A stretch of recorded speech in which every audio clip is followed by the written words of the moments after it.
You're not our priority right now. That was the text. On the night I got promoted. After 6 years of crawling through mud for a company that almost ate me alive.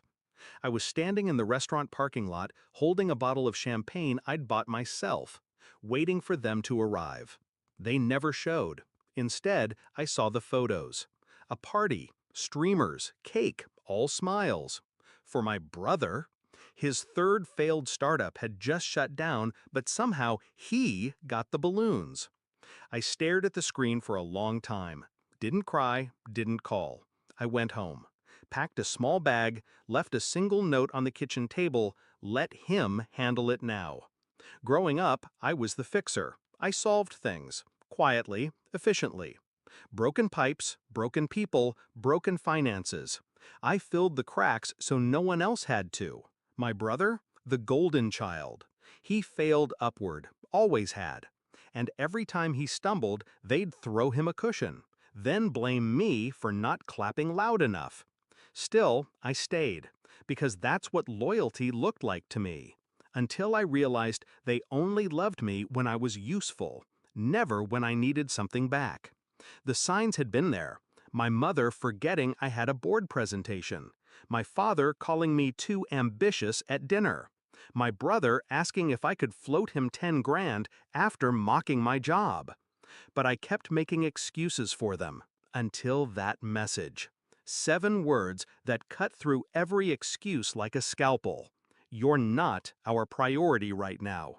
That's when I stopped being theirs. The revenge wasn't loud. It was methodical. First, I cut the joint accounts. They didn't even notice until the direct deposits bounced. Then I revoked the power of attorney I'd signed years ago, just in case they ever needed medical decisions made. Let them rely on my brother now. I stopped replying to group messages, left one final voicemail in the family chat, taking some space, let his handle things now. No anger, no drama, just absence. I was the spine of that household, and I quietly slipped away. The house? I stopped paying the utilities. They dumped it all on me after Dad's surgery, remember? Funny how fast a home turns cold when no one's paying the heat. Funny how fast a family panics when the one who always fixes things stops picking up the phone. But I wasn't finished. 3 weeks later, I filed a formal complaint with the IRS. Not out of spite, out of precision. I'd been doing their taxes for years, knew every shady deduction, every unreported freelance gig, every suspicious business loan to my brother that was never repaid. The audit didn't hit immediately, but when it did, they would feel it in waves. The night before the audit letters arrived, my brother called. 6 times. Left a message. Hey, there's something going on with the accounts. Mom's freaking out. Can you call me back? Like, soon? I didn't. Then came the text from Mom. We need to talk. Your brother's overwhelmed. I laughed. It was always about him. Even when it was my mess they'd made, he got the sympathy. So I let him drown in it. Let him explain to the auditors why their business receipts were on my login. Let him figure out the insurance mess when Dad's policy lapsed. Let him try to sell the car that was still under my name until the bank flagged it. I just kept going, building my life. A better apartment, a dog, a promotion, silence. The morning it all imploded, I was sipping espresso, watching the sun rise over clean windows. 42 missed calls. Voicemails ranging from desperate to angry to pleading. I didn't answer. Instead, I texted my brother one line. Let me know how it goes. You've got this.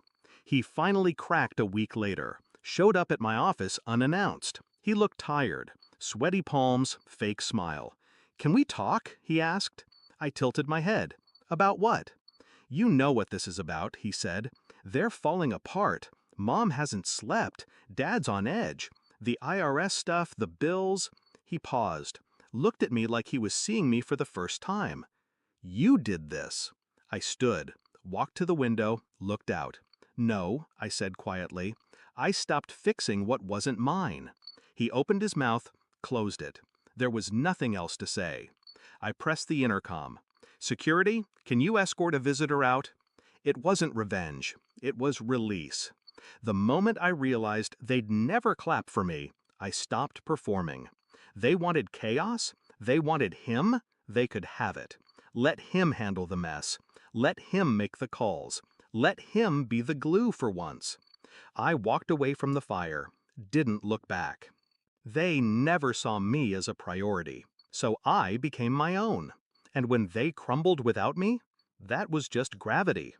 Justice didn't come with fire, it came with silence and a locked door.